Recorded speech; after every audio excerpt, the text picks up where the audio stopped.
সুপ্রিয় চাকরি পরীক্ষার্থী বন্ধুরা, রিসেন্ট জব সলিউশনে বাংলাদেশ পরমাণু শক্তি কমিশনের উপসহকারী প্রকৌশলী পদ 2026 সালে নিচের ম্যাথটি এসেছে। এই ম্যাথটি আমরা কিভাবে অতি সহজে সমাধান করতে পারি তা আমরা এখন দেখি। দেখেন, 40 ফুট লম্বা একটি বাঁশ এমনভাবে কেটে দুভাগ করা হলো যেন ছোট অংশ বড় অংশে 2/3 হয়। ছোট অংশের দৈর্ঘ্য কত ফুট? এই অঙ্কটা আমরা কিভাবে সমাধান করতে পারি একটু খেয়াল করেন। দেখেন, একটি বাঁশের মোট দৈর্ঘ্য হচ্ছে 40 ফুট। এই বাঁশটিকে আবার দুভাগে ভাগ করা হয়েছে, একটা ছোট অংশ আর একটা হচ্ছে বড় অংশ। বড় অংশের দৈর্ঘ্য থেকে ছোট অংশের দৈর্ঘ্য হচ্ছে বড় অংশের দৈর্ঘ্যের 2/3। এই জন্য আমরা কি করব, প্রথমে বড় অংশের দৈর্ঘ্য বের করব। ধরে নেই বড় অংশের দৈর্ঘ্য হচ্ছে x, আর হচ্ছে ছোট অংশের দৈর্ঘ্য হবে তাহলে 2/3। তাহলে 2 নিচে হচ্ছে 3 বা 3/2, আর এটা হচ্ছে কি কার দৈর্ঘ্যের 1/2, বড় অংশের দৈর্ঘ্যের 2/3। এই জন্য বড় অংশের দৈর্ঘ্য হচ্ছে x, এই জন্য আমি x গুণ করব। তাহলে x গুণ করলে কোথায় যাবে? উপরে যাবে। তাহলে 2x/3।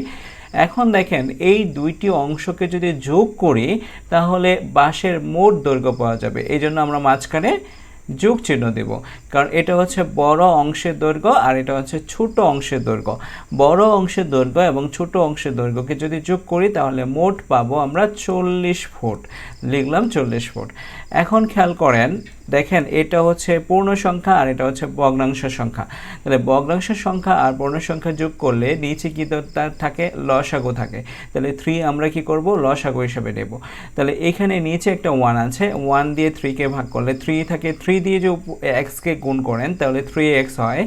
এই প্লাস চিহ্নটা দেবেন, 3 কাটা, উপরে থাকতেছে 2x, এখানে লিখব 2x হচ্ছে 40।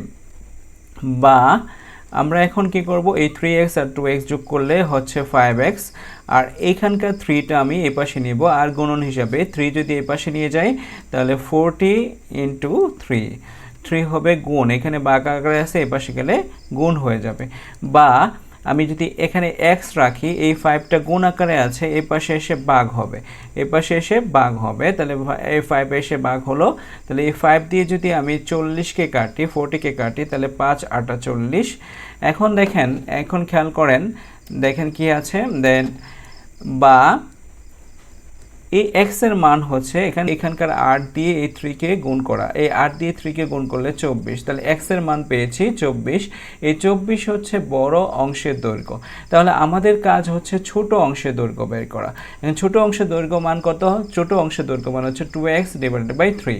তাহলে ছোট অংশ আমরা বলতে পারি, ছোট অংশ হচ্ছে 2, এই x এর মান কত পেয়েছি? 24, এখানে লিখব 24, নিচে হচ্ছে 3। এখন 3 দিয়ে আমি যদি 24কে ভাগ করি তাহলে কত? 3 8 24, তাহলে 8। তাহলে 8 আর এখানে হচ্ছে 2 দিয়ে 8কে গুণ করো, 8 দুগুণে 16। তাহলে ছোট অংশের দৈর্ঘ্য হচ্ছে 16 ফুট।